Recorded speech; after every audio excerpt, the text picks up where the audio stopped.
Billy pop, Billy pop.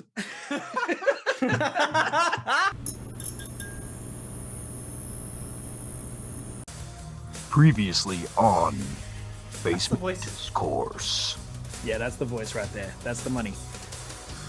I don't remember what we talked about. What did we talk about again? Ways to get into our stuff. Oh, yeah. Previously on Basement Discourse. Ways to get into stuff cheap. There you go. All right. Thank you. That's the money right there, that voice. Welcome, basement dwellers, to Basement Discourse. I am Justin, the D&D guy. We have Brady, the anime fool, and we have Jace, Snack Pack, the gaming guy, and we also have a special guest with us. You may have seen him. In fact, you most likely have, because everyone has watched our Christmas special. It is Zac Van Dyck. Welcome, Zac. So Zac is a frequent flyer of the show. He watches every episode. He loves us. And so we thought we'd bring him on because he's like, our number one fan. So thanks for the coming. groupie. Yeah, that's it. Our one subscriber. Yeah, if you all want to be on the show, all you have to do is fucking watch it, apparently. All you got to do is turn up. Well, that's the hardest part, actually tolerating a whole episode. Yeah, and clicking subscribe, which no one seems to like doing either. So there is that. So thanks for that, Zac. Thanks, guy. We love you for it. What a homie. It was my pleasure. It took a lot, but I got there. It was a hard thing to do. Hey, like just pressing that damn button. Whew. I don't just subscribe to anyone. I have a limited amount of space. So I have like 30. Do you actually have a limit? Is there a limit? No, I don't think so. Like I don't know. It's a dumb question, but I don't really subscribe to like 5,000 of them. But yeah. That actually, I wonder how many I'm actually subscribed to. Yeah, because I know I'm like subscribed to quite a few. Like when I want to just go and watch like the newest Fail Army, I'm like, where is it? You know what I mean? So I was wondering why there are so many Fail Only Army the most suggestions piece of shit on people love Fail Army. Bro, anything to do with people just getting hurt or like just, tripping up hard. Dude, I love that shit so much. Yeah, so I've got like 130 channels I'm subscribed to. Damn, dude, you're a real guy. Holy shit. I'm a real guy. Yeah, like you're like a real team player there. Like, but he's not free. Shut up, Brady. That's a hidden Easter egg if I've ever heard one. So we've got some exciting news to be talking about today, with no release date in mind, but with our first shoot in the bag. Fellas, what did you think of our first shoot of our new series soon to come to air? I would like to pause for a moment to say shoot in a bag is a and it sounds like a hobo jizzing in a shopping bag. And I never want to hear that phrase again. Okay. Anyway, right. I had a lot of fun. Yeah, it was a good time. Justin failed to give you the name of said series. Well, I was about to, and then we started talking about shooting in bags. So yeah. So just to run down the viewers, this show gets recorded a little bit ahead of a time, but basically we drop one a week. We wanted to make more content for you guys, so we're doing D&D. It was so much fun for the Christmas special, and that way we can bring more of the D&D to this, because sometimes it is a little bit easier to talk about both gaming and anime. D&D doesn't have weekly release stuff. Yeah. So we thought we'd do a D&D series, start a campaign, create characters, have some fun. We film it, and we're going to release it to you guys, hopefully on a weekly basis, recorded once a month. Does that about sum up your thing for you, Justin, because of your terrible description of a fucking Pretty shot much in the bag? I mean, yeah, except for the fact that you still didn't say the actual name, but so Dungeons and Discourse. I was leaving it up to the guest. Yeah, He's Zac. just sat there politely, not said a word since you introed him. Another reason why Zac is also on... No, just shut up, Zac. Shut the fuck up. Just shut the fuck up. No, shut the fuck up. He thought we brought him on to talk. No, he's just a face. Just to shit on me. Shut up, Zac. Every time he tries to open his mouth, someone has to cut him off. We'll just keep going with another conversation entirely. So Zac is actually going to be our third player in the campaign. So it's Dungeons and Discourse is the name. and we're going to have 3 players, me as the DM. And so basically we've just done about the first couple of hours of footage so far. So Zac, over to you. Yeah, a couple of hours. Took us all day, but there might be a few usable hours in there somewhere.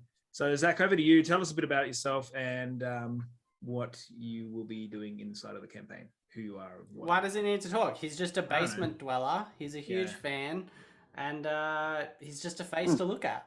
I am just the face. Well said, Brady. Well said. Jace, do you have anything to say about Zac? He's definitely got a face. He does have a face. There is a face attached to a body. That is true. All right, on to the next subject. Okay, thanks, Zac. Thanks for your two bits in there. All right, cool. All right, so Zac, tell us a bit about yourself and what brought you to be part of all of this. Well, I'm a nerd, just like the rest of you guys. Whoa, take that back. Guys. Take that back, sir. I don't know what you're talking about. Yeah, I got no idea. Well, I've known you guys, for a while, whether I've seen you or not, but I'm a nerd, super into Star Wars, tabletop stuff. I had a short stint at game developing. I've always been looking at the next hobby to binge. Like I'm a person that hyper focuses on one thing for about 2 months and then it's on to the next one. But yeah, me and Justin been into D&D, and we've shared that as an interest for quite some time. So Zac was the guy that introduced me to D&D. Basically, he was like, "Hey, dude, like I got this game, and I'm gonna try it out." Like, yeah, totally. Yeah, this stuff behind me and the obsession, his fault entirely. Yeah. So you're saying Zac owes you thousands of dollars and many hours of your life? Yeah, and the marriage is hanging by a thread thanks to Zac. Thank you, Zac. Thank you, brother-in-law, for all that you've done for me. Yep, that's what I do. I didn't even know you were married to Zac. Oh, fantastic. I was just that dealer that gave you that one free session, and then ever since you've been addicted to that plastic crack. Yep. So exactly, it all comes back to the guy in the trench coat in the corner. That was Zac to start off with. So yeah, thank you, exactly. Guy in the trench coat. Another Easter egg from earlier episodes. Boom, nailed it. So Zac, Justin's inventing callbacks like we're 100 episodes in with thousands of subscribers. We're like 8 hours into this stuff. Like what? It's ridiculous. Trust me, as someone who does the editing, it's more than 8 hours. No, but 8 usable hours. So 8 usable minutes, I'd say. The rest is filler or Brady talking over someone. Yeah. All filler, no killer. You knew what you got yourself in for the moment I text you. Yeah. Yeah. I make lots of mistakes. I was thinking though, when we're like hyper famous and we're sponsored by everyone, so like Zac can make the Basement Discourse video game. True. There you go. True. Yeah, so we didn't get around to the rest of his description. Yeah. Or at least do some killer environmentals for us, What's your... We didn't finish you off because that's how we like to do things. Just tease you right to the edge. But dude, your this bag. Game development, that's a thing you're involved in? Yeah, so not so much anymore. But I studied for a couple years down in Canberra doing game art and animation, focusing on environment art. And then pretty much as soon as I graduated, I got into a job at a studio doing VR, architectural visualization. I did like a Pepsi ad. Basement Discourse VR coming soon. And then after that, worked on some like a mobile game, like a little sports arcadey game. With this guy, my boss was actually someone who worked on Elden Ring and all of the Dark Souls games. That's sick. Yeah. You say worked as if he's like done, but I swear to fuck that game is never coming out. Well, he kept that secret for so long. He left pretty like he hasn't been it from software for a while now. Like obviously he's running his own business now, but for so long he just wouldn't tell anyone. Like you sign an NDA and everything, so it's obviously fair enough. But like, so you've worked for companies like that. Do they actually have NDAs that say you can't say that you worked for them? Because like I can't say. Doesn't really want to talk about that right this second. He had to sign an NDA about the NDAs. Now he can't even talk about the NDAs that he's had to sign. Because like I've worked for software companies and we've never had anything like that at all. They're like, tell everyone you work for us. I'm like, have you seen me? You don't. No. You don't. So basically, like I should have, but really it was only like half. It was up to the client and how organized they were. If they didn't organize it, it didn't happen. So legally, I'm allowed to, as long but it's all down to. Like legally, you are allowed to talk about it and say like whatever you want out loud. Then, like, so if you were working on Elden Ring and they didn't get you to sign anything, you could be like, "Man, like I did this and this inside of this game, guy." Yeah. Right. Okay. Yeah. Because like, basically, you're not restricted in any way without signing an NDA, and like, the thing is, with like an NDA as well, like it's got to be very clear about what you can and can't talk about, and anything that's unclear, you can skirt that line. And that's how like a lot of leaks in gaming and software manufacturing, fucking everything. That's how a lot of it comes out. The Deadpool test footage. No Do you idea remember what you're that? talking about. Nope. No one saw that? No. Oh. Nope. Bullshit. It's like a famous, like, Oh, so there was. You mean the unfinished film, or No, like it was the 3D art with Ryan Reynolds' voice. It was the scene from the first Deadpool where he's sitting on the overpass, like the freeway, and then he drops into the cars, and all hell breaks loose. I remember the scene, but there was a saw that. 3D animation of it that actually had his voice in it. That was basically exactly what ended up in the movie. That was leaked 2 years before the movie actually started getting made, and it was like, this is what, someone fucking leaked it and was like, oh yeah, we put Sister Fox, and they passed on it, and then the fans fucking rioted when they saw it, and it got made with a shitty low budget, and was still one of the better superhero movies to come out in a long time. But it like, that leak, Ryan Reynolds is still like, yeah, it wasn't me.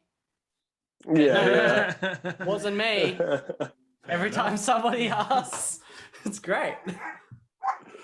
I had not heard or seen that, but Really? I can't put it on the screen because I'll like the whole fucking episode will get pulled. But any viewers, pause this, go watch it, come back to this. It's a real thing. Just look up Deadpool test footage. It's basically just like that scene, but animated in like a 3D CGI looking thing. Great. Yeah. Now you're making our own viewers and listeners leave. I said, it's not the way that you normally Zac, make them all don't leave. pause the screen, Zac. You are live. You are being recorded. Yeah, I said come back. That's the important part of all of that sentence. You see another screen just flicker on Zac's like eyes, and Zac just goes off for 5 minutes. Well, all right. So you've had a pretty colorful sort of a background in a lot of the stuff that we already talk about inside of this show, which is kind of cool. I would describe myself as eclectic. Just yeah.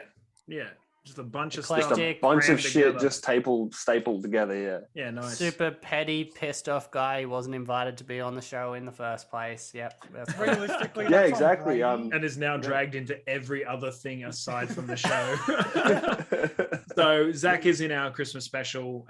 Obviously, you guys have watched that, so you know him as the third person in that. And he's also going to be part of our Dungeons and Discourse campaign. So, which will be hopefully a weekly release, 30 to 45 minutes long. And these three are going to be the players and I'll be the DM. So that's going to be some fun shenanigans. So Basement Dwellers, I would like you to, from this point forward, if you haven't been doing it thus far, start checking how many times Justin says the Christmas special, which you've all watched in every episode. Yeah, no. I can't remember if you It's saw the this thing. in our like DM chat, Brady, but this was a thing that Justin and I agreed on, is that the assumption that everyone who is listening to or watching this at any point in time, they have all seen everything we have done, up and to this therefore we minute. make that assumption after we say it every Absolutely. time, regardless. Yes. Yeah. But then I have to remind them about the assumption that they have seen the Christmas special, because it's not just a regular episode, it's something different. So they definitely have to be reminded of the fact that what I'm referring to is in fact the You Christmas could almost special say they've that already it was special. seen. It was special. It was special to all of us though, in Fuck's many sake. ways. I would like to draw attention to our guest just one last time, because you have one thing a little separate from all of us, though not that far a divide. So we're all vaguely into this, but your probably the thing that sets you apart is your Star Wars interest from us three. I mean, so it's kind of a big deal for you, so much so that you do the Star Wars RPG, which is it like a taboo to call it like Star Wars Dungeons and Dragons? Is that why you have to say Star Wars RPG, or is it like?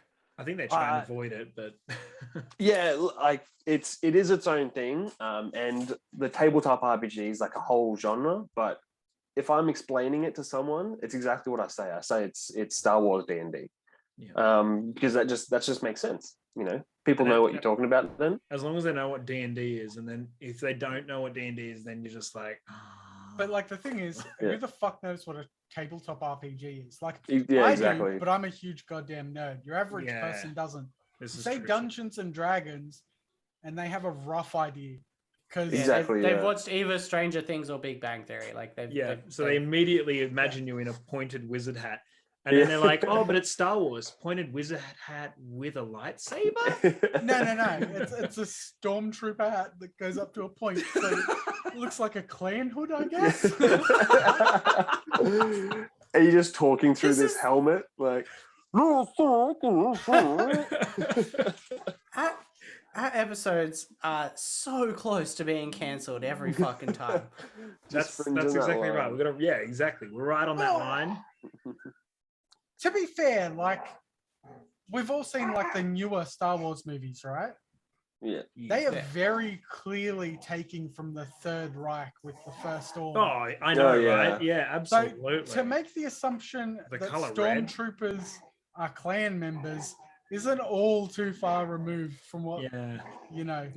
They're very Yeah. much playing on the ideas of the bad guys that we already have in our head from reality. Yeah, like that speech from the redheaded dude. I can't remember his name in episode 7. General Hux, yeah. Yeah, that's the one, General Hux.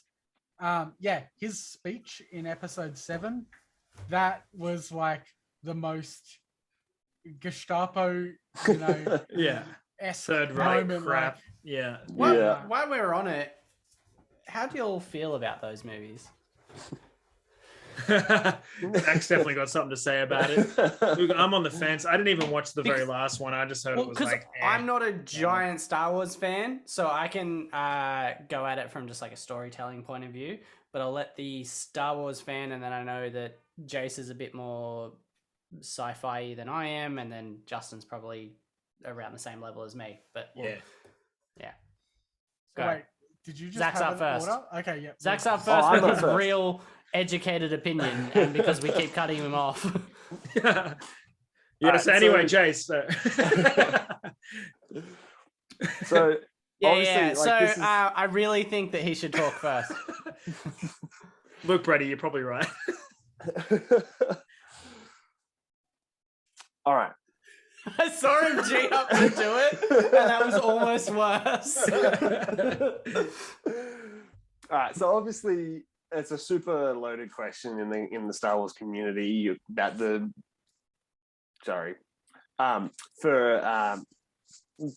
the new movies. Well, just to move back even further than that, though, it was the same.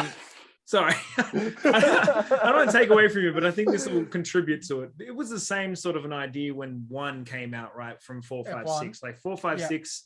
Ep 1 came out, and everyone was like, "What the hell is this jack dash?" Yeah, shit? yeah. And now it's again similar-esque, but maybe worse than that. But I'll pass it back to you now, Zach. But that's just an observation from like 15 years ago when that happened. I didn't loathe F1 though. Like just quickly Star on that. Wars nerds. Everyone thought it was okay, except for Jar Jar. Like that was about it. Jar Jar was awful, but like that prequel thing, I didn't have a storytelling problem with it. I had like CGI problems with it, silly little things with it. Like I would have preferred Puppet Yoda to CGI Yoda because it wasn't there. It wasn't good enough yet. There was like a lot of that sort of stuff. Actually, storytelling, the I didn't think was like disgusting. The CGI bit you're talking about is actually the remasters of episode 1, 2, and 3. If I remember correctly, the original had a puppet for Yoda. The original releases of episode 1, 2, and 3 had puppets. The remaster, they CGI'd the whole lot of them. I think 1 and 2 had CGI. Yeah, I was going to say, but puppet. 3 has like a flipping Yoda giant in the air. I don't think that they puppeted that. Yeah, no. So I don't think they did for that, but like really episode 1 and at least I think episode 2 as well. Did anybody catch that? Well, No. It's just Justin getting us cancelled again. For fuck's Bro, sake. it's not going to be a tall person, is it? He's fucking Yoda. Justin said it must have been a really skilled midget. Or a ridiculous baby. midget is not the correct term that you use, dude. It was what Warwick Davidson just flipping around in a. I'd pay to fucking see that though. Yeah. That'd be badass. I did interrupt you, Zach. Tell us go, about the go, newest ones. Go away to 7. All right. So obviously there's a lot to say. I won't it'll take the entire hour just to talk about it. But in the end, and I think I might have a little bit of a different perspective on the prequels as well, just because I am a little bit younger and I grew up with the prequels. True. Baby. So the original trilogy is my personal favorite. And I adore the prequels, like for the faults and all. Like I watched them as an adult and realized that, God, there's just so many things wrong. But to me, having that childhood memory, it's so much fun. Just because I revert back to my childhood self. Yeah, so it's more of a nostalgia thing than Exactly. I get that though. You can have nostalgic bias just as you can have like recency bias, right? So yeah, I get that. And then I think it's the same thing for the the sequels. Is that I didn't love them. I was like, this is Star Wars, so I'm going to watch it. And I'm going to like it just because it's in the same universe.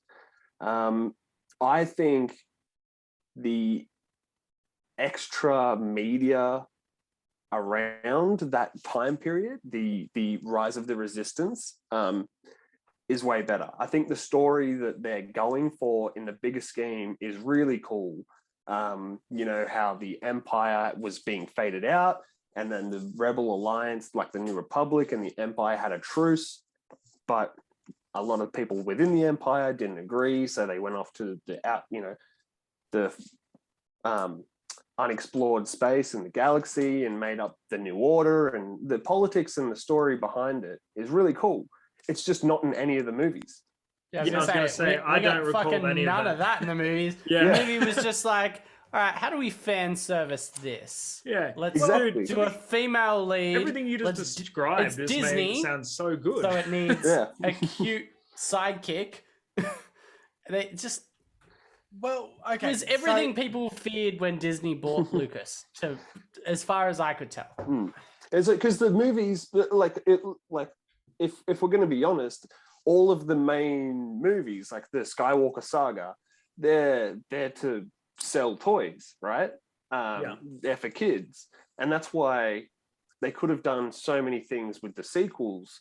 And they could have been inspired off expanded universe, which is, there's a lot of things wrong with the expanded universe, don't get me wrong, but there's also a lot of cool stuff. Whereas the Empire was a necessary evil, and they made the Death Star to fend off this other threat that was invading the galaxy from another galaxy. And it then painted the Empire as this sort of moral gray zone instead of being the good and evil. But you just can't have that in a kids movie. It's too ambiguous of an idea. You have to have a bad guy and you have to have a good guy. You know, these movies are teaching lessons to children. Hence, and the that's Third what Reich stuck. versus the heroes. Yeah.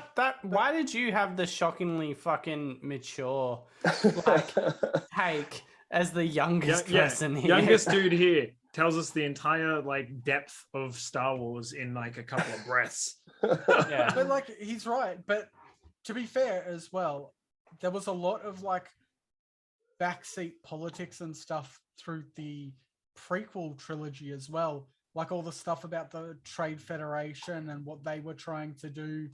Thanks to the like behind the scenes shit that Palpatine was trying to do and all that sort of stuff. Well, pre-actual Palpatine, but you know, so there was all that stuff going on in their background, but they don't really show that. They're more like, oh yeah, Naboo, people attacking Naboo. Exactly right. That.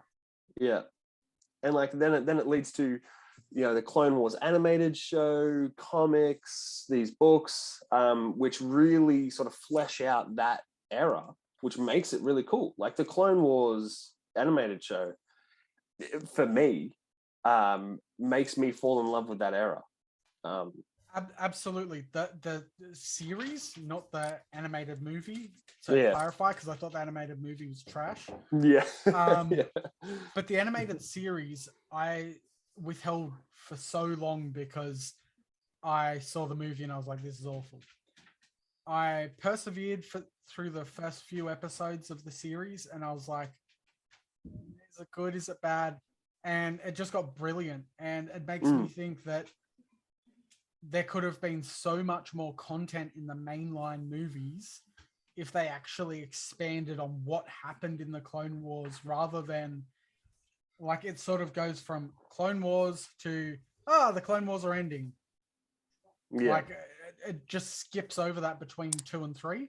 And it's like, there was so much awesome shit happening there. Like, what the fuck? Yeah. Exactly. And like that again, like there's Star Wars is the movies are almost like the weakest part of Star Wars. It's everything else. I totally agree, but I don't want to.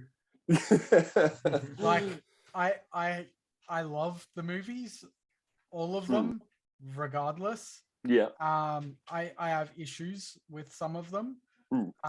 But I love the movies, but you're definitely right. Like there is so much outside of the movies that is like it just eclipses what the actual movies have done.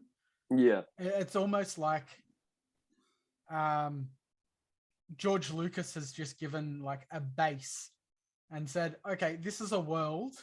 This is a rough idea of what happens in it. And then everyone else is like, all right, let's make this fucking awesome.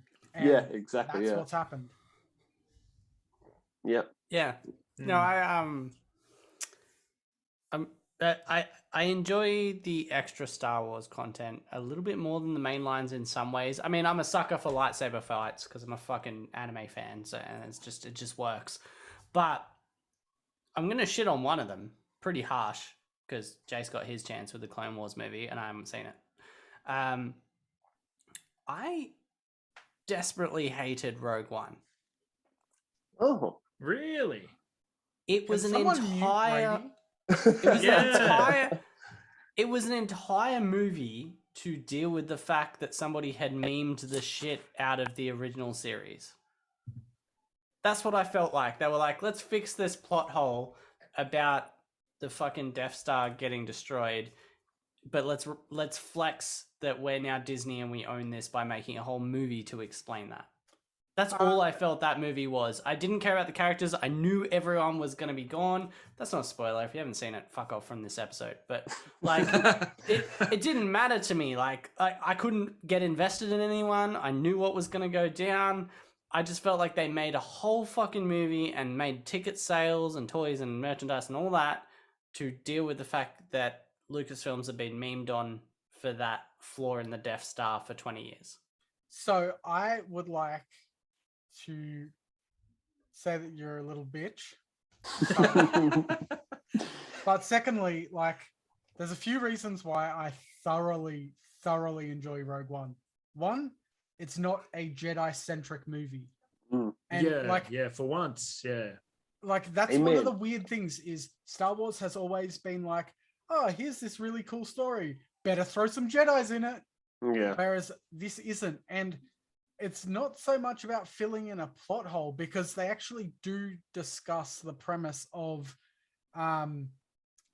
like all the lives lost, getting that information. Yeah, correct. Yeah, they do say that. To R2-D2 at the very start of episode 4. But so like it really fleshes out what actually happened and the importance of those events leading up to episode 4, because between 3 and 4 it's like what, 26 years, isn't it? Somewhere around that. It's 20 something years. Between which one and which? 3 and 4. So Revenge I think of the 20, Sith 24. and New In Hope. New Hope. So I think Revenge of the Sith is like 24 BBY, like before the Death Star blows up. Yeah, possibly. All the same, like there's 20 something yeah. years between it and there's nothing to cover it. And then the first point you see is R2 and C-3PO getting off. Actually, how old's Luke in A New Hope? 21, I think. Yeah, something So- around there. Yeah, there's about that many years because Yeah, I he's born guess, at the end yeah. of 3. Yeah, except that like, No, 19. It's 19 years. yeah, okay. Well, I'm glad we took Yeah, well, 5 anyway, minutes it to sum completely that doesn't up. matter, but yeah. But So, yeah, like- 20-ish years. Great. so- you guys nailed it in about 5 seconds. No, 3 minutes later. Well done. We got to pad this content out, bro. No, I just need anything I can get on Jace because he's fucking an encyclopedia and a thesaurus. Yeah, I am, baby. But yeah, so there's like 20 years where just nothing happened. And then we get starting on a ship that's been destroyed. 2 droids get off with like very personal information. And that's, that leads to the Death Star being destroyed and everything that comes from that. R2-G2 carrying heaps of nudes. All that personal information. It's just layer nip slips all the way. But yeah, so I think that story is important and I think it deserved its own film. I can understand if you're a brain dead anime fan that only loves lightsaber fights, so you probably wouldn't be into it, but like, I enjoy the politics in Star Wars and all of that stuff as well. I just felt like that particular movie was only created to be like, stop memeing on us. I see where you're coming from, and Not there being is a nice another. guy, you can call him a dick. There, Because you're a guest. Because he's a guest, he's like, no, I'm gonna be nice to him. These guys are my there's- heroes. I can't be mean to them. You So know there's why he's been- being nice? You know why he's being nice? Because he's the only person in history ever who was like, I watched a few episodes of Konosuba and it's a bit meh. And I was like, you I fucking tried. what? I tried so hard. But anyway, there's only been one piece of Star Wars media. Like there's heaps that I have plenty of issues with. But there's one that's been a real slog to get through. and it's this book. I think there's a couple out at the moment. It's called From a Certain Point of View. And basically, Railgun? No, it's the Star Magical Wars. Index? We can keep playing this game. So the movies are told. Well done. That's how those two do it as well. So the movies are told through other people's perspectives. So they'll pick, episode 4, and the entire narrative will be told from random characters that are nameless. For instance, do you know, obviously when C-3PO and R2-D2 escape on the escape pod and the Imperials shoot every other escape pod down, and then that one, they're like, nah, there's no life on that. Obviously, we're not going to shoot it. The whole reasoning behind it was because there was this whole chapter in the book saying that Imperial promotions are based off accuracy ratings, and accuracy is based off whether you. Well, then fuck take a me. shot. Every stormtrooper is earning like 3 cents an hour for accuracy. Are you kidding me? Accuracy-based pay. Yeah, so you. That's a meme as well. Exactly. And this whole book is filled with things like this. Like, it's got some interesting information, but it's just like, come on. It's a bit of a cop-out. And like another reason why the R2 unit on Tatooine, when they were buying it and it blew up, like it had a bad motivator. When fucking Luke and his dad was buying R2 units. I remember that. This one's got a bad motivator. Uncle Owen. But Classic. And then there's a whole story about R2-D2 talking to this this astromech about the greater good and him having a purpose, and the astromech was like, nah, fuck it, I'm gonna go with these guys because I haven't been looked after in years. And then all of a sudden he's like, all right, maybe R2-D2 was right, I'm gonna blow my own motivator so he gets picked. It's like, fucking, all right, come on. The robot grows a Building heart. plot armor. Exactly, Like like the shittiest plot armor ever. That is weak. Exactly. It's the equivalent of putting fucking lore in games. Swear to God. I was gonna say that's way worse than plot armor because they're like, we're gonna explain our plot armor slowly. It's like plot armor Yeah. retroactively. Like, Yeah. It's straight up all the lore inside of Mass Effect where I'm like, cool, I'm never reading that ever. Oh, so you've got to the point in Mass Effect where you see codex entries. How You're about? like 3 seconds in, and it's Yeah, like dude. Yeah. a wall of text. You're like, nah, I'm not- Yeah, nah. If I wanted to read Oxygen, something, I would planet be playing a Earth, video game. human biography. Yep.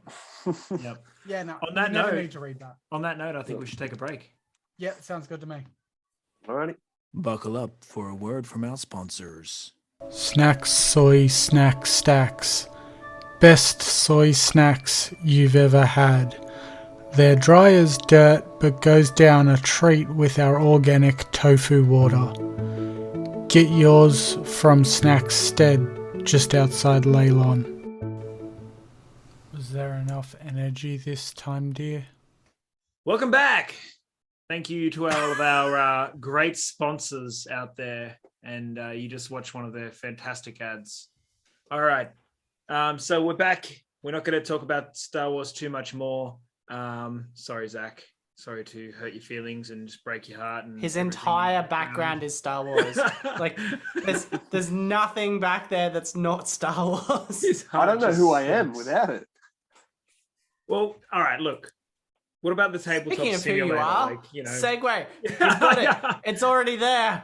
Justin, take I was advantage. gonna- It's within grasp. Look, I was going to open it up for him just for a moment because we did mention that Zac does DM a tabletop RPG version of Star Wars, but we never actually delved into that at all prior to the break. So maybe just mention to us really quickly, like what that involves as far as being a DM in a totally different environment is involved. Like, I know that there's a different set of dice and things like that. That's a bit too complicated to really explain, but just explain like how it is that you build a world inside of a tabletop simulator maybe and stuff like that. Is it a GM, by the way, for Star Wars? That's what I heard. Yeah, Game Master, technically, yeah, because you're not really in dungeons per se. Yeah. Galaxy Master. Oh, Why does it sound damn. lamer? That's so much better.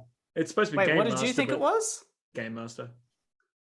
Oh, I heard it as Galaxy Master. No, 'cause Game Yeah, Master- dude, that's way better. So game master is just the general General, term yeah. for like any tabletop RPG like Oh host no, of I heard it sorts. as host or whatever. Yeah, no, I Yeah. heard the Star Wars RPG is a Galaxy Master. Yeah, it's Shit. super creative and way Fucking better than alcoholic Brady's Brady drinking over problem. I All was the like- bottles is fucking. I was hoping cascade so down. much that didn't get picked up by Zoom. I was like, fuck. It's like whenever there's like bin collection and you always know whose house is full of pissheads. I know, right? You Because, just see like recycling bins like sounds like 10,000 bottles breaking. You're like, cool. And you just hear yours, it's just a pile of cardboard. Yep. yeah, and instead it's Brady's fucking podcast room. It's me dumping it in all my neighbors' bins because mine's full. So, Zach, What's it like being a GM, Zach? Honestly, I have never had more fun, not even close, to what I've been having with Star Wars: Edge of the Empire, which is the RPG. It's Justin, my housemate and my neighbor, and from day one, it's been great. So it's super narrative based, whereas D&D's got a lot of roles and numbers and things. Star Wars has like this unique thing where even if you could succeed or fail, you have an advantage or disadvantage as well. So, a la Star Wars, you take a shot at someone, the blaster shot misses, but you get an advantage. And you could go, well, my blaster shot ricochets off the bulkhead and disarms the guy behind it. Or in the reverse, you succeed. You shoot, you succeed on the roll to shoot someone. He falls over, but you get a disadvantage. He misfires his blaster, shoots a hole in one of the pipes in the bulkhead, and then it starts spewing out gas. Then you now have a setback for advanced, like future roles. it's pretty interesting because it keeps not only the DM on their feet, which is normally the main part of Dungeons and Dragons, is the DM doing all of the work on that side of things. So all of the narrative-based stuff comes from one side, usually, but it involves the players in making up these like flavorsome little decisions along the way. So like usually Zach will be like, all right, well, this is the result of the roll. You've succeeded, but you've got a disadvantage. He might throw it to you to come up with it. Or in the case of a disadvantage, he might be like, look, this happens and whatever. But in the case of maybe me rolling an advantage or whatever, then I come up with the idea that might happen to the enemies and stuff. So it's kind of like, it's a bit of back and forth. It's not so much the DM telling you what has happened and throwing their own little spice in there. It's like, it's a bit of back and forth. It's a cooperative narrative instead of, It really kind of keeps everyone more engaged, which I find is really interesting. So, and I think it's led to such in-depth and actually very like deep and emotional like gameplay. Like I have been pretty emotional while playing this, and I'm not even one of the players. These guys, Justin and the rest of these guys, seem like they actually care for these imaginary people that don't exist. That's fine. I'm not going to rip on any of that. Emotions. What a bunch No, of I'm not going to losers. rip on any of that. That sounds wonderful and beautiful. I just the polarizing moment you must have between working with them like that and then working with fucking me and Jace.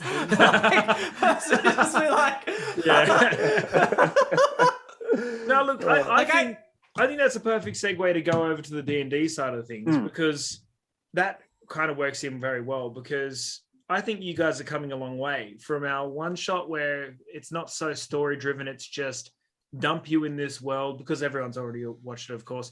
They get dumped into this, dungeon. They have to try and escape. It's all very you know, you're there, you know it's action based, you don't have much to lose, you're just going to get it done. There's no story really needed. You just do it. But in the base of a campaign, I think you guys have definitely changed your tone and the way that you guys role play almost straight away. So immediately you've got a backstory idea. Oh, you know, yeah, shit's going and down, I don't want to like- scratch your back because I fucking did that too many episodes ago. But the way you started it out, like the narrative of it, like I can't wait for you guys to hear it because it's fucking gold. Like I'm not going to give away too much, but there's like flashback moment and then like a go forward moment with our characters and like, but it didn't feel shit like that. The narrative of what you've done with that was just beautiful. Like you took what we said we wanted our characters to be and then wrote a story around that, which is just like the best type of storytelling. You didn't go, it was a fun fuck, way I need this to introduce you happen. guys. I need to make someone who can do that. You went, no, here's my people. How do I work with them? And that was just, it's just, guys, I can't wait. Like that was a chef's kiss in the grossest possible way. But like, I cannot wait for you guys to see this. I love how you started by like saying that you weren't gonna simp on Justin. It's like, ended up with a chef's kiss. Look, I just want him to stop fucking me over when my roll is not 20.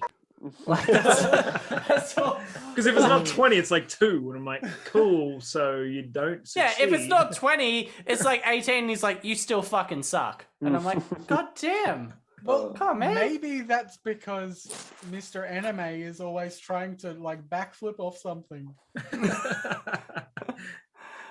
Speaking of, yeah, I was about to say exactly that. Speaking of, how about you guys introduce sort of your characters and what they sort of, you know, their backstory. Let's let and our their esteemed ideals. guest go first so we can talk about something Yeah, other while than he's Star still got Wars. a mouthful of water. Yeah. yeah. Very much like his character, a mouthful of food or water. Yep. So my character's name is Bailey Bramblethorn. That's someone who knew what he was doing when he fantasy wrote, as opposed to Jace and I. No, mine's perfect. Shut up. I've had this idea of a character in my head for a long time now. For so long, I've always played. I want to play the most interesting character, the most charismatic, and all of these crazy cool ideas. But this time around, I just wanted to have fun, basically. Like, I didn't want to be super persuasive. I didn't want to be like super crazy unique. So what he is, he's a halfling. He's quite stout. He's got a pot belly. And he loves food, he loves cooking, he loves drinking, he loves making drinks, anything that grows. He's very much like a Tolkien-esque hobbit. Super naive, just loves the world despite things that have happened. There is like some emotional stuff in the background to do with like the narrative. I won't go into too much, obviously. I don't want to spoil anything. And he just focuses on helping the party, healing through the power of food and drink. Yeah, that's one of the coolest parts, I think, is that like I just healing think, word like, is not healing word anymore. So, for example, I'm pretty sure it was some scones that you passed over to our friends. Yeah, so some magic scones, yeah. Yeah. And so heal them that way. That's going to be cool. Just throwing your own flavor into it, which I'm totally fine with. I think that's a fantastic way of just role playing the shit out of your character. And I think we actually have someone that like plays a support role. Because we sure Yeah, dude, as hell it's know real that ain't lucky. gonna be me. Dude, considering how you and I have been playing thus far, We need all the support we can get. So it was very obvious that we needed a support role. And I think, I'm not even sure if Zac, actually, you managed to know that before you made your guy, or whether you just happened to make him that way. after he played the Christmas one shot, which everyone has definitely seen, it became apparently obvious to Zac, the veteran player, that we're basically fucked. And if he's going to get roped into this on a regular basis, he's going to help. I still had half my health at the end of that special. I'm just saying. True. I'm You were- so putting that down you're to quite lucky beefy. rolls, considering half the shit you pulled off. mate, I'm just amazing. I'm the best at D&D. You took a pummeling and you fucking gave a pummeling too. Man knows. But yeah, I think I just wanted to stop putting pressure on me being like the sickest fucking character, the coolest dude in the party. And I was like, I just want to have fun and I want to role play. You know, I've been having fun DMing in Star Wars, role playing and getting into it. And I was hoping that I could sort of stretch my role-playing chops in the game without sort of pushing it too far. Obviously, you gotta. It's all to do with who else is playing as well. And just as a side note, you guys did so fucking well. I had so much fun with you guys, and the way you guys role-played has honestly, I haven't played with people who have role played as much or as well. I know it's only the first session, and we'll change, but I think it was really cool to see you guys just go in there and I think be the character, which is always fun. And I don't think you meant it to be, but that kind of segues us into why I think that we managed to pull that off for you in a way that you thought was us good role playing, is that we inserted a monster amount of stuff that we know into our characters. So we're role playing, but so Jace's, and I'm not going to ruin it too much, has a musical interest that's in line with him, as well as has his dietary, what's the word? We'll cover that when we get to it. Yeah. So it has his values in a lot of ways, and my one, because obviously it's to complement the show. Tell us about your character, Brady. Yeah, so it's extra content from Basement Discourse. So because I'm known on this as the anime person, and I love playing with that, my character is super fucking anime. He literally has blue spiky hair. It's ridiculous. I made this whole backstory, but there's so many small little things. He went off to train for 50 years with an ancient sword master, which is just the most anime line ever. He also values his friends above everything except for food. Don't touch his food. We make a perfect match. He yells the name of his sword techniques every time he attacks, which is just anime as shit. So I had so much fun with it, but it wasn't just that I had fun with it. It's that Justin read that and went, okay, I've watched 2 anime. I know what to do with this already. And he just ran with it and let the character be super anime in the D&D world. And it created such a fun thing with you two guys, because what we ended up with was you role playing as this fun-loving kind of I guess hobbit, halfling. I don't know if that's offensive, but halfling is pretty much a hobbit. Yeah. Playing as I think it was only they were called hobbits or some shit until copyright happened. Yeah. So in terms of for our audience, because as much as we're doing this and we're having so much fun, content is obviously a part of our mind when we do it. We have what people know as a hobbit. And then we've got this character who is basically fucking walking anime interacting with a hobbit, which is hilarious. And then we got Jace's character, which is this fun blend of other things that I'll let him play with. But so I mean, that's the basis short of mine. He has some fun backstory and stuff to go into, but he's literally called Cliche the Elf. And he's got a gigantic sword, which I will obtain through means that will let you guys experience, and then a short sword, and everything he does is going to be super cliche anime stuff, and it's so much fun. I love that Brady just gives himself a sword and then tells me that he's going to get this sword at some point. By the way, I've got this really big sword. It's also on the mini. It's on my mini, so cool. Yeah. So just give me that sword, mate. Fuck, dude, I forgot. No, I'm gonna have wings soon. So. Shit! Yeah. Okay. Yeah. Cool. Next session, actually. I've got hobbits always. Do hobbits not grow wings? I thought hobbits grow wings. No, they do. They definitely do. That's why. Yeah. Just need to get on it. But that was an anime thing, right? I had to end up with something about me has to be OP, and considering the way I roll, it's not going to be the way I do things. But that's good. It's going to be one of those moments where you know, you watch the anime and the guy's got the giant sword, he swings it and then just gets hard shit on. That's going to be Brady every fucking time. Yeah. Pretty much. But yeah, like, so I think I kind of like half teased yours, Jace, so you may as well just go on and regurgitate it in your word vomit way. Yeah, because that was really pleasant of a description to lead me in. Yeah, thanks for that one. You're but so welcome. So I found from the Christmas special that I tried to improv everything on the spot because I just left everything to Justin. I was like, oh yeah, I can do this.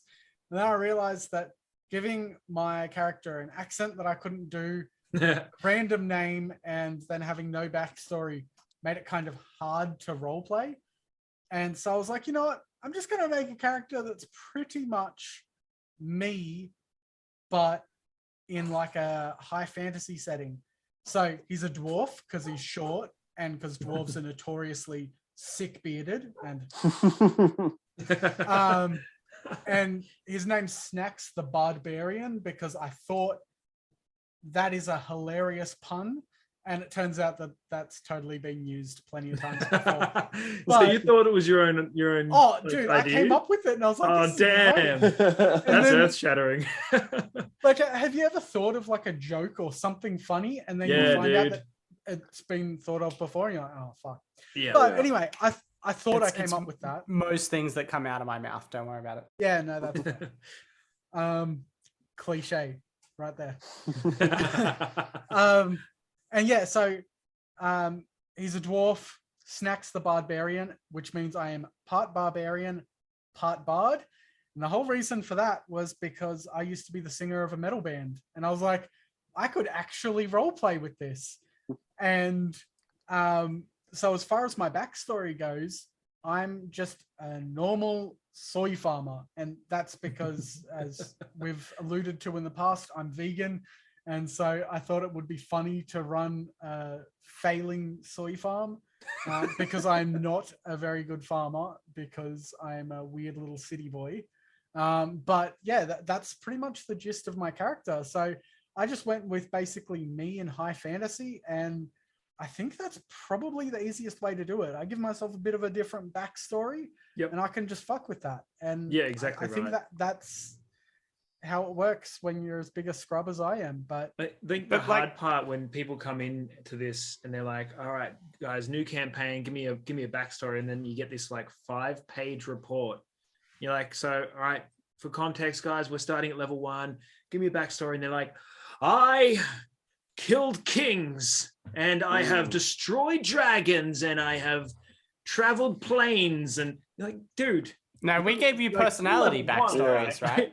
Yeah, dude. Like, I much prefer a humble soy farmer who's like in his mid 50s to 60s now that has done just lived a normal life and is now just thrown into something of which we will not reveal because we don't even know it yet. But like, don't give me a character who's already at the end of his development arc. Like, it's... do you want to be level 20 or you want to be level 1? You want to play some D&D, or have you already played it in your head? Like, you know, I honestly, like, none of that even crossed my mind when, like, because after the Christmas special, I went home and like within a day or two, I'm on D&D Beyond, like planning out a character because we had all this chalked out. Like, we have to do this again. We got to do it like a proper campaign. And so I went to it and like immediately, like when it started to get to the backstory section, I'm like, but I don't want some like loserish backstory. Like, I want it to be like those really enjoyable RPGs where when you're hearing about the backstory, it's some super uneventful shit.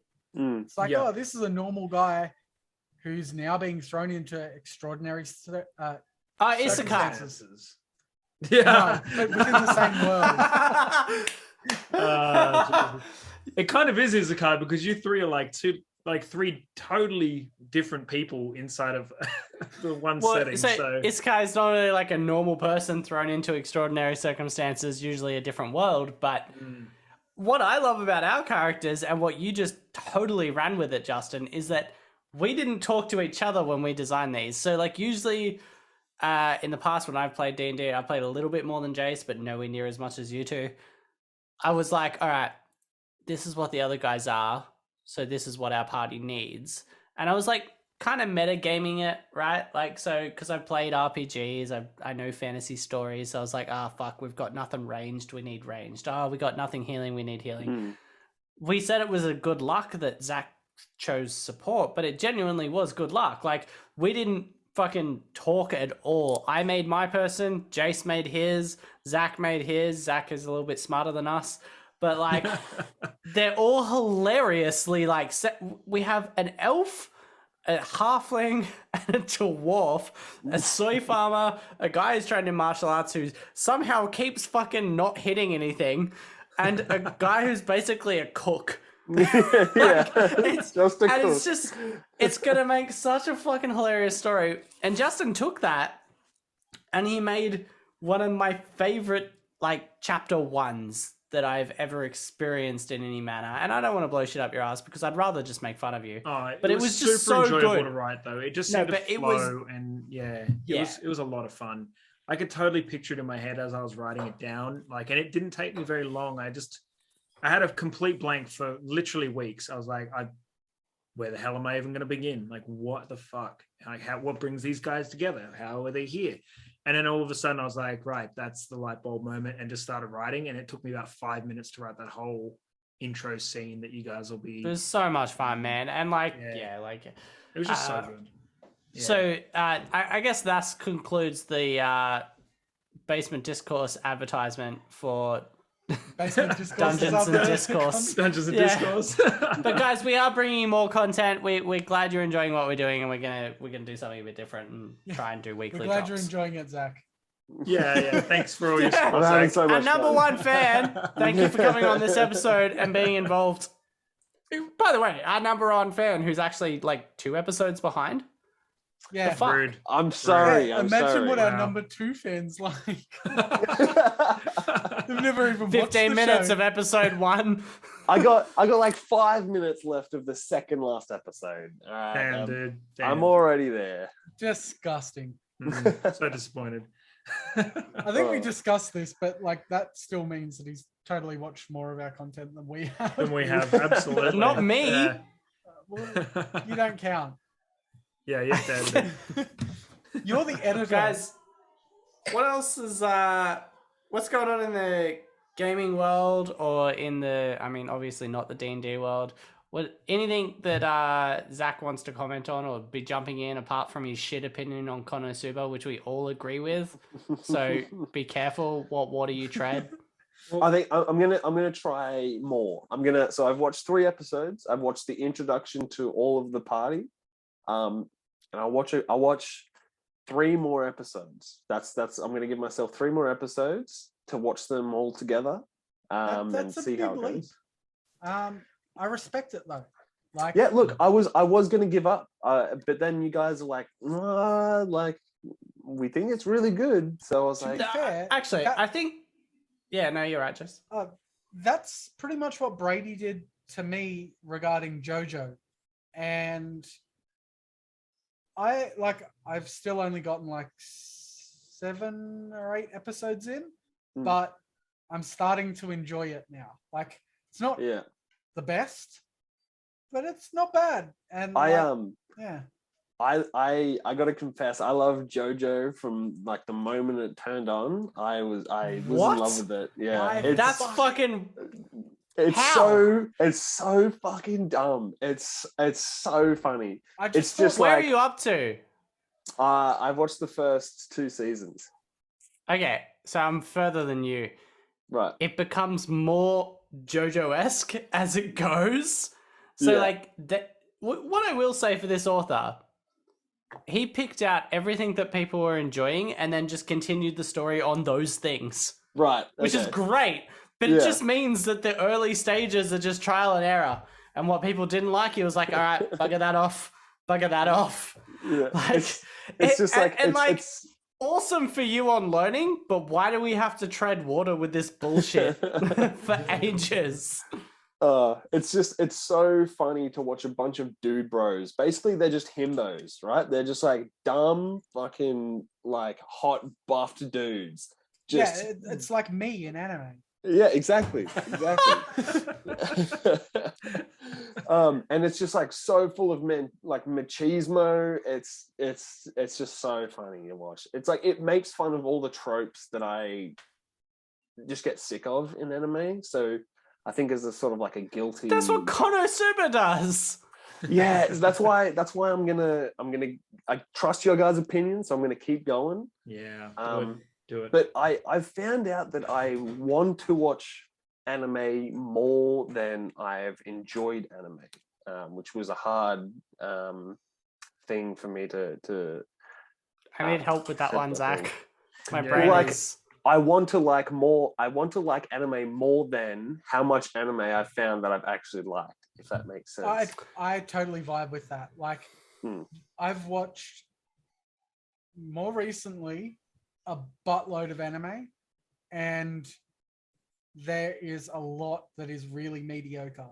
And while I mention that, I did mention, I think in the last episode that totally has not come out, but everyone, by the time they see this, will have seen it. So Star Ocean EX, the anime based on the video game Star Ocean Second Story or something.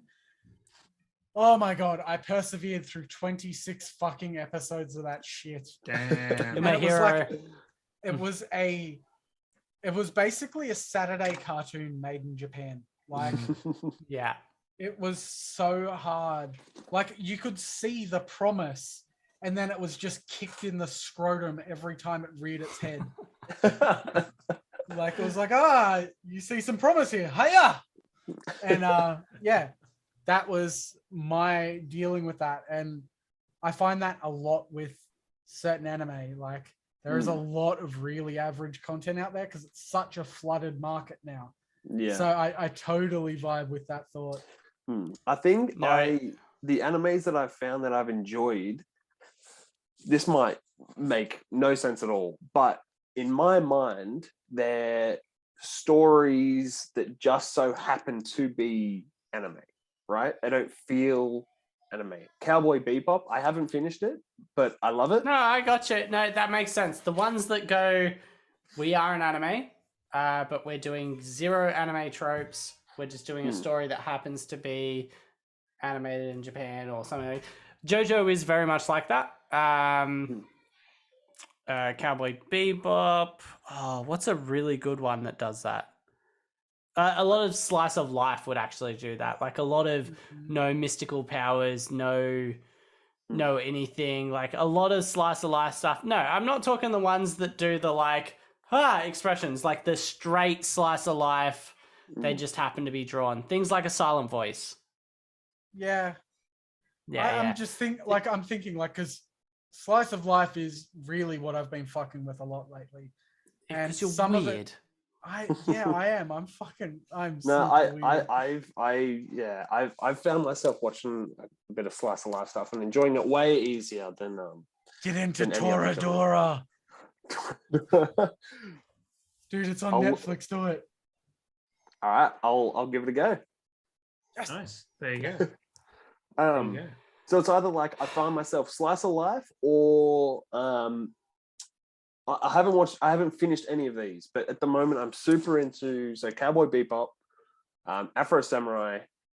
Afro Samurai, just for the overall concepts that they employed, like the fact that it's like kind of hip hoppy in a lot of yeah, and then like there's just so much like Was that even made in Japan? Because I remember seeing bits of Afro Samurai, and I had this was many years ago, and I had a feeling like it just felt very American, but in like an anime art style. But like Avatar. Yeah, but like that's not detrimental to what Afro Samurai is. No. Yeah. But that could explain why it's just so different. And like I totally get that. Like I like either things that like I like to avoid a lot of shonen anime tropes, which is kind of weird because I'm watching Bleach at the moment as well. But like It's because you haven't seen it. yeah, So I'm just going through all the like really highly rated anime at the moment. Yeah, Bleach is what I'm currently on, but like there's a lot of tropes in a lot of different shonen stuff that I find just painful to deal with. And so I find I get into weird anime a lot more than I do normal stuff, which is why stuff like Toradora sticks out to me, and Miss Kobayashi's Dragon Maid and weird shit like that. That one's super weird. But so there's a reason Afro Samurai doesn't feel like a lot of standard anime to you. It's actually a doujin, which means it's a self-published. So it's not so like you got Shonen is published in Shonen Magazine and like a whole bunch of others. But no, it's essentially a self-published manga. Oh, right. That just happened to get picked up for an anime adaptation, which is pretty wild. It's crazy considering they had Samuel L. Jackson as a voice actor. Like, I think that might be part of why I also thought that couldn't possibly be Japanese, because like you see like dubs from Japanese animes, and it's like, oh yeah, like we've gotten famous anime voice actors, but like you never have someone like fucking Samuel L. Jackson. Yeah. So I wasn't entirely wrong as well. Inspired by the writer Okazaki, love for soul and hip hop music and American media. So that's where all of those things are colliding. Yeah. That's where my American impression must come from as well. But yeah, no, it was a really different show. And now that you've mentioned it, I need to get my hands on it and watch it fully. Yeah. So no, I get what you're feeling though. Like there's a lot of anime that is good because it doesn't fall into all the other anime stuff. It's like anime is the art style, and I know it goes deeper than that, but we argued about that on this show, and I'm actually the worst anime expert because I'm like, no, those elitists can fuck right off. Like, no, fuck that. Anime is just, for me at this point, it is basically animation that's not directed at children. That's my loose ass definition, because people are like, no, it has to be from Japan. But I'm like, dude, there are some amazing Korean anime, and there is some amazing there's a Vietnamese anime right now on Netflix called like Therese or something. I can't spell it properly. I can't pronounce it properly, but like I don't think it has to be from Japan. Like anime at this stage is like, yeah, make of it what you will, and elitists are gonna fucking crucify me for that comment, but fuck that. I don't think anyone ever wrote it and was like, if you aren't from Japan, go fuck yourself. Yeah, I don't think there's a rule book for it. Well, in game development and in sort of like a traditional art background, I was always told by teachers to never put anime style art in a portfolio. Really? Yeah, because basically what it was seen as is that it's a technique to draw as much as possible without suffering on quality as much, if that makes sense. And so it doesn't really show your art skills and your understanding of art theory to draw anime. It's more of like it was seen as more of like a commercial device to create more media, to create anime, right? So, but you only really see it when people are applying for universities. After that, it's not really seen in portfolios unless it's 3D modeled. There's heaps and heaps of anime-inspired ZBrush sculpts out there, because it's a huge market to sculpt anime heroes and babes and stuff and 3D model them and sell them as merch. And waifus, yeah. Exactly, yeah. But yeah, I've had that's interesting because like Star Wars is now an anime. I was about to say, yeah, Star Wars Visions. Yeah. Have you guys seen that? No. I saw the first No. episode, but it's a what do you call it? But like each episode is like done by like a completely different art studio. So it's different anime styles, which is fucking awesome. Yeah. So yeah, I watched all of it. I binged it all in one day. Wow, Oh, is it good? It's all bingeable? 'Cause that's what I was Um, waiting for. What's the word? What's the word when they do these things? You know, like Black Mirror. Love, Death, and Robots. Yeah. Yeah, that there's a word for it. I can't find it. It's not a collaboration. It's something else. No, it's a. Does it start with A? Oh fuck! I don't can't know. believe I'm this is not on sure. recording. But like, it's like each episode is done by a completely different team, basically. Yeah. And with a new story, a new apocryph. I don't know. Yeah, fuck. Someone's gonna put it in the comments and be like, "Brady, you're a dickhead." This simple word. That's fine, but like, yeah, Visions looks good. I saw the trailer, but I haven't watched it yet. Is it? It's That hit and miss. delay. It's hit and miss. It should be though, right? Yeah, exactly. I again with anime, I tend to want to like it more than I actually end up doing. Right. There was some that were fucking off the chain. The one that's in all the trailers, the one that's in black and white, was the fucking best piece of Star Wars content I've seen for a while. And it's great that you can use this Star Wars universe as an inspiration, but you're not locked into these rules. And then they can take it and go with it however they want without consequences, like they're free. Which is surprising for something run by Disney. Yeah, Yeah, exactly. It really was like a genuine shock. But there was a few that were really, really good. And I tend to, so the ones that were more serious and dramatic in tone, I found that were more enjoyable. The ones that are a little bit lighter in tone didn't hit for me. I was actually pretty bored through a couple of them. It's like So the I was on like this happy roller go along. coaster. Yeah. And of course, you also have to separate yourself from the rules of Star Wars. You have to be like, obviously none of it's canon. But even then, it kind of felt like some of the episodes were kind of lackluster, or at least not for me.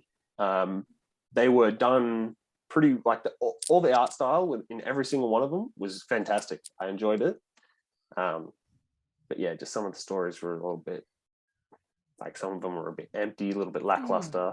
But the ones that were a little bit more dramatic in tone, I really enjoyed, especially the one that was in like black and white, because it felt like it was really inspired by those old Japanese samurai movies, which was George Lucas's main inspiration for Star Wars altogether.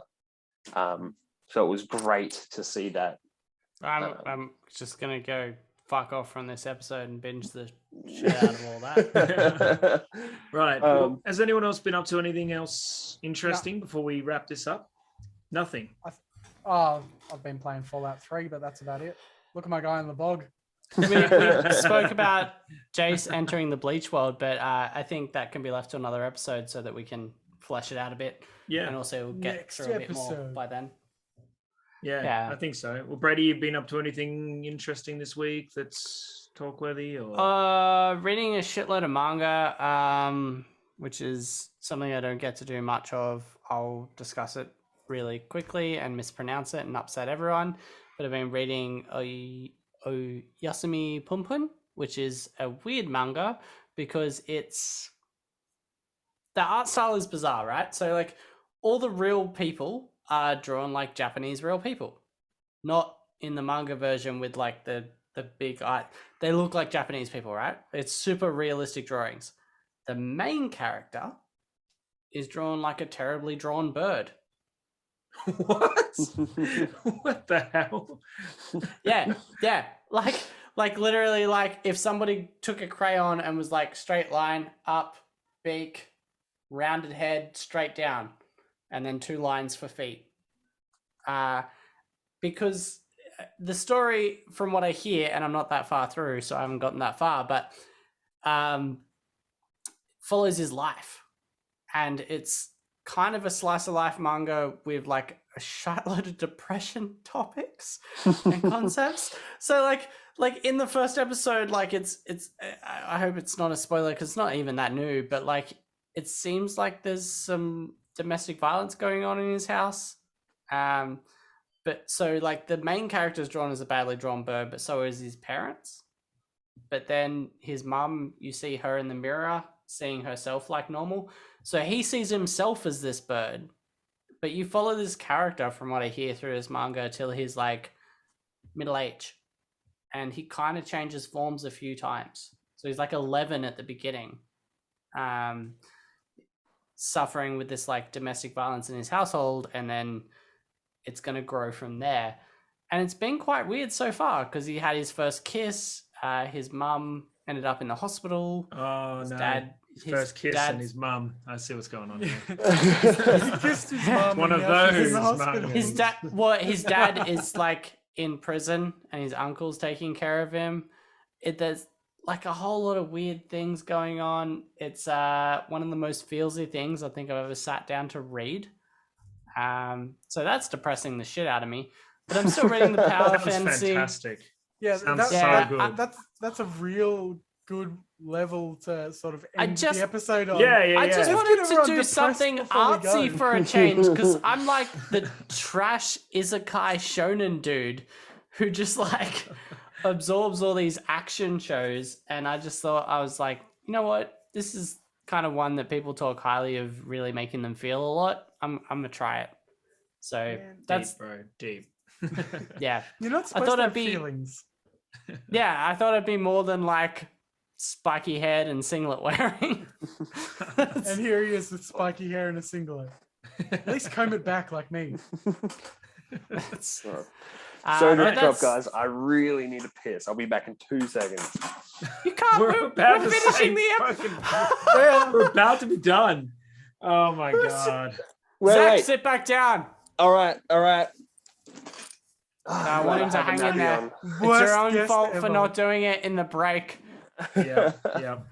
Right. Justin, So to clear sum us this out. all up, thank you very much, Zach, for being a part of our show. And we're obviously going to see Zach in the future for our Dungeons and Discourse episodes as well, and likely later down the track on Basement Discourse too. It's been fun, kinda, you know. It's been a bit of all right. Yeah, it's been okay. Well, thank you so much for having me, guys. I've been having a lot of fun. It's good talking to you guys. If they want to find anything from you, Zach, can they find you anywhere on social medias and things like that, or you don't want to be found? Yeah, sure. I'm pretty only active on my Instagram, Zach McFarlane. But I actually did a stream today, so I'm probably going to start looking into Twitch and YouTube. Sweet. Name is the Fig and Flagon. That's a name. I like it. Nice. So yeah. Cool. Right. All right, put we'll that get you in the back on the description. show. You know, and next time you get back on here, you can be talking about what it is that you're doing with the Fig and Flagon as you sort of develop that. That'd be good. It's awesome, dude. Yeah, awesome. All right, and then Pretty cool. as far as we are concerned, you can find us in every way, shape, and form, including the ice inside of your freezer. Have a look. Our faces are on there now. You can find us on. Can you imagine?